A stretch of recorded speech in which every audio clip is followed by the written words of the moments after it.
guys. Hope everyone's having a great day. I had a wonderful night's sleep at the Open Arms Hostel in Luray, Virginia.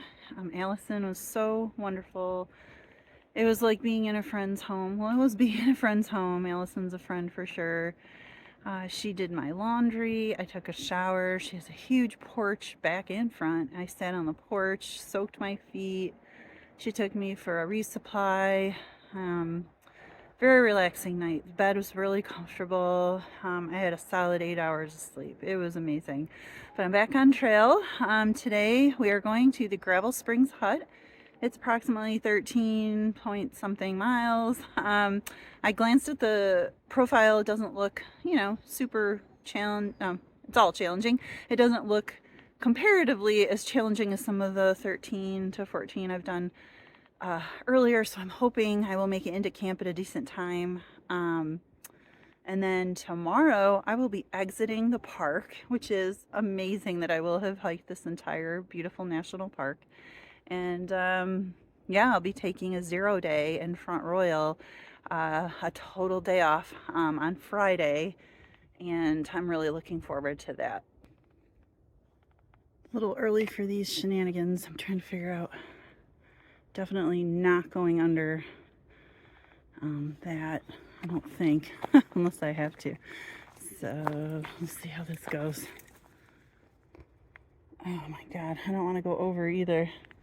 Should have had another cup of coffee at the hostel. It had cream. It was so good.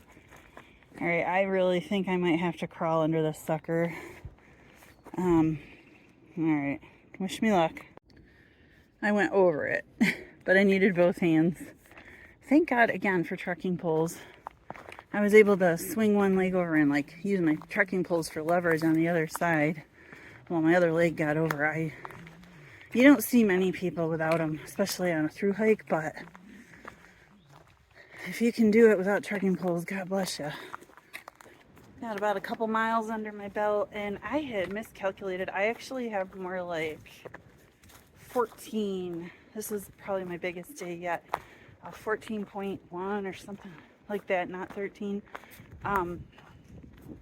So there was a shelter just about a mile, 1.2 miles up from Thornton Gap, where the road where I got dropped off this morning.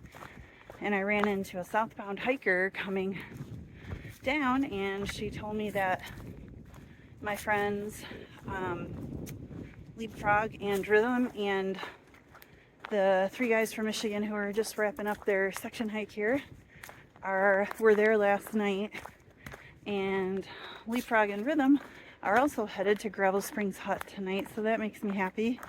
And then I have another friend on trail that's about a day behind me that'll probably catch up to me in Front Royal when I take my 0 day on Friday. And that is the way of the trail. You say goodbye to people and then you never know, and you may see them again. So that's kind of cool. Also, it's been 1 week yesterday since my thru hike started, and I got an update from home.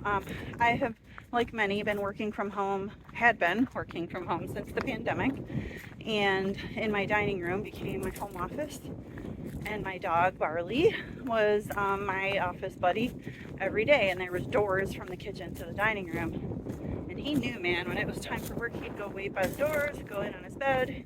He'd be there most of the day. So I just heard from my husband that today, 1 week and 1 day, was the first day that he went over by the dining room door to try and go to work, and he's on his dog bed in there next to an empty desk. I miss my dog. I know they live in the moment, and he's with my husband. Probably doesn't think, where I am. I'm sure he'll be excited to see me when he does. But anyway, that made me a little bit sad.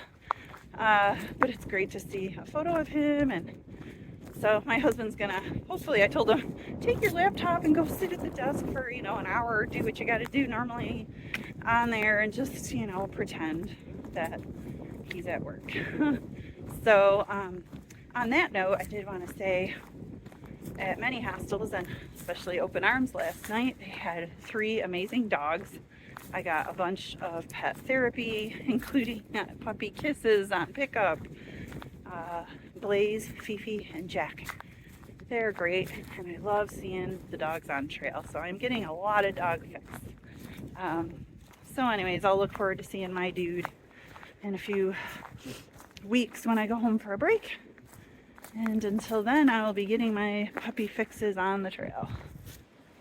Blaze down.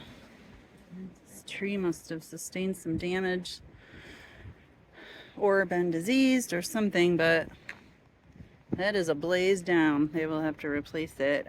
There's a road.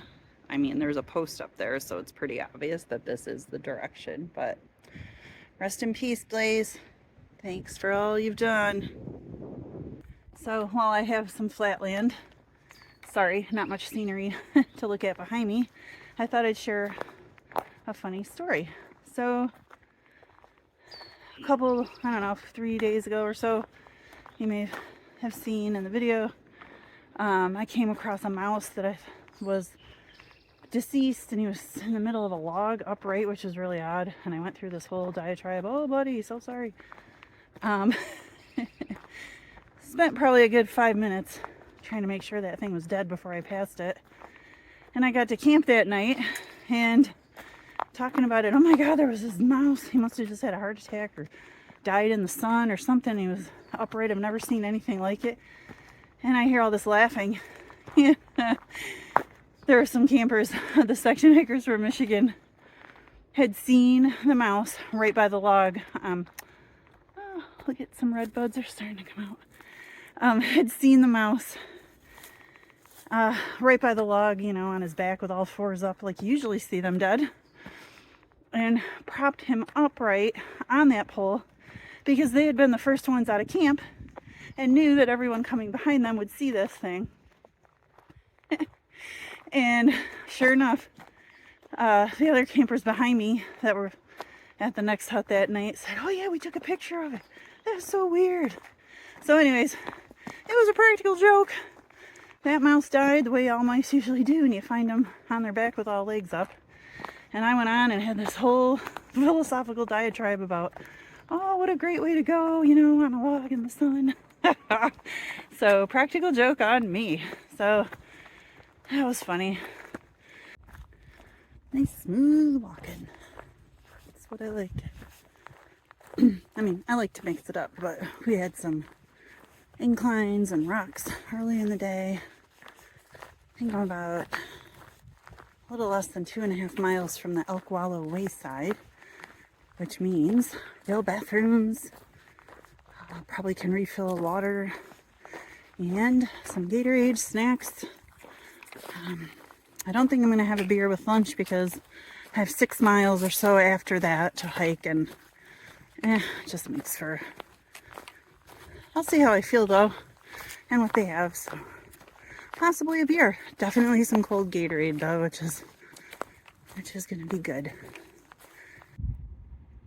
Made it to the wayside. Round 1. That time of day, things you see in the woods. That log definitely laughing at me. Hey dude, give me a break. It's been a long day. I'm close to camp. I don't know, maybe it's smiling at me and saying, hey, Ultra, great job. Either way, that made me smile. It's kind of cute. I'm about 3.8 miles from camp. The sun came out. It's really hot. I'm sure what's behind me doesn't even look like a hill. But there's been a lot of those, so I'm taking my sweet time and catching my breath here for a minute. I found my friend, Lucky Penny, and her daughter on the trail. So looking forward to camping with them tonight, along with Leapfrog and Rhythm and the dudes from Michigan on their last night. So we'll have a little party at the shelter, party in quotes, apparently along with a famous shelter rat that is living in the shelter. So we will all be tenting this evening. Apparently the rat's name is Annabelle. So yeah, we'll see if she shows herself, but I will not be going anywhere near the inside of that shelter this evening.